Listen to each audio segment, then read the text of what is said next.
Europe 1. La France bouge. Elisabeth Assayag. C'est parti pour les trophées européens de l'avenir. Chaque jour, elles ou ils exposent leurs projets d'entreprise. Ils ont une minute pour convaincre notre témoin du jour. Aujourd'hui, elle est exigeante, elle est attentive, elle est bienveillante et c'est une experte puisque c'est Célia Véraud. Vous êtes la directrice générale de la Fondation du patrimoine. Nous sommes toujours avec Nathalie Carré de la CCI et aujourd'hui, on va vous présenter un projet qui a été lancé au début de l'année. Bonjour Johan Bourg. Bonjour à tous. Vous avez 51 ans, vous avez créé Graal, G-R-A. Deux L, oui, c'est la première application qui rend l'information culturelle accessible à toutes les personnes atteintes de handicap. Vous êtes un autodidacte, vous avez travaillé longtemps à Tahiti et là-bas vous avez découvert la technologie Li-Fi, c'est-à-dire l'Internet par la lumière. Entre autres, oui. Ça vous a donné une très très belle idée qui est Graal. Vous allez nous raconter ce qu'est Graal. C'est parti, vous avez une minute pour le pitch. Alors tout d'abord, nous avons fait le constat. Le constat que nous avons réalisé, c'est que vous avez plus de 34 000 communes en France ayant tout un patrimoine riche. Plus de 3000 musées et des dizaines de sites culturels aux quatre coins du monde, jusqu'en Polynésie. Avec pour chacun d'entre eux des solutions différentes pour parler de leur histoire. Ce qui, vous l'admettrez, ne rend pas l'exercice facile pour les 90 millions de visiteurs qui viennent nous voir.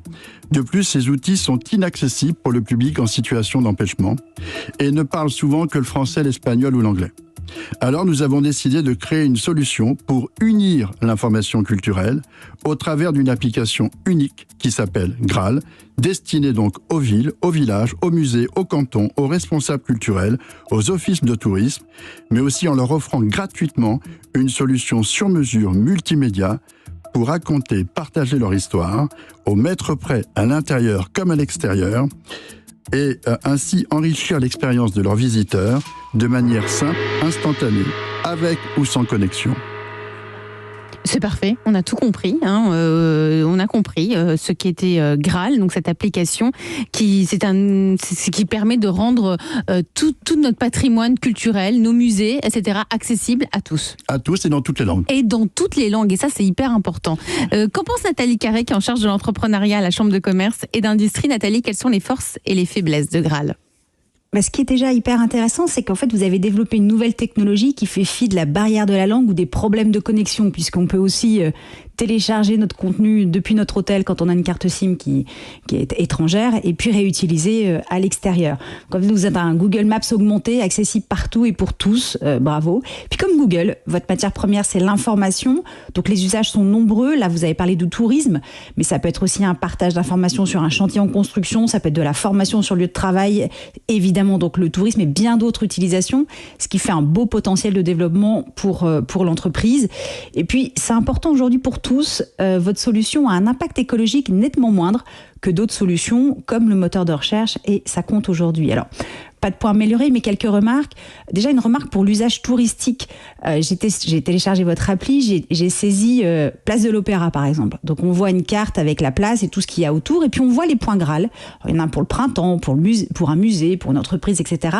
Mais en fait, impossible d'avoir des informations sur ces lieux. Il faut se trouver, en fait, devant le lieu pour que l'information s'ouvre. Alors, vu qu'une majorité de touristes préparent leurs vacances, leurs visites, peut-être qu'il faudrait quand même une première info simple qui permettrait de savoir si ça nous intéresse ou pas de visiter. Encore plus si on veut télécharger les infos, donc avant d'aller se promener, puisque notre téléphone ne peut pas être utilisé à l'extérieur, par exemple, hors Wi-Fi. Et puis votre application, en fait, elle est faite pour les professionnels, un musée par exemple, mais au service des individus. Et comme vous le dites, sur votre site, en tout cas, il y a un potentiel infini d'usage.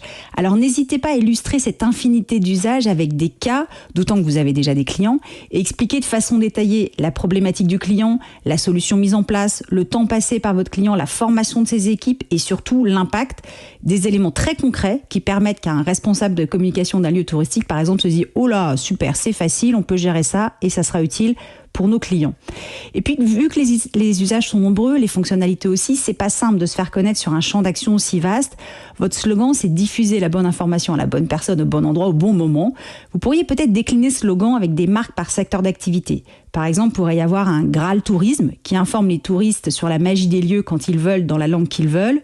Un Graal Éducation qui forme les équipes sur leur lieu de travail au bon moment pour la certitude d'un geste professionnel sans faute, etc., etc. L'idée, c'est de s'adresser à chacun de vos marchés en leur parlant directement, mettre en avant l'avantage que votre solution présente pour eux et juste pour eux. Vous connaissez l'adage, parlez-moi de moi, il n'y a que ça qui m'intéresse.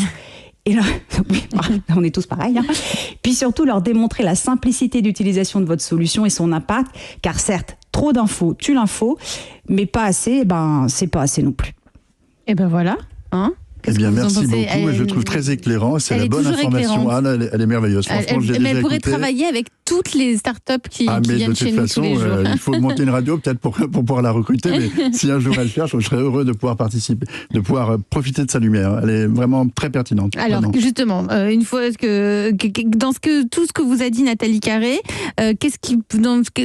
alors, c'est la multitude d'usages dans ce qu'elle nous a dit. Évidemment, il faut recentrer les cas d'usage avec la pertinence de l'usage de l'application. C'est pour ça qu'on s'est concentré sur la culture. Il y a un vrai manque d'accessibilité à la culture.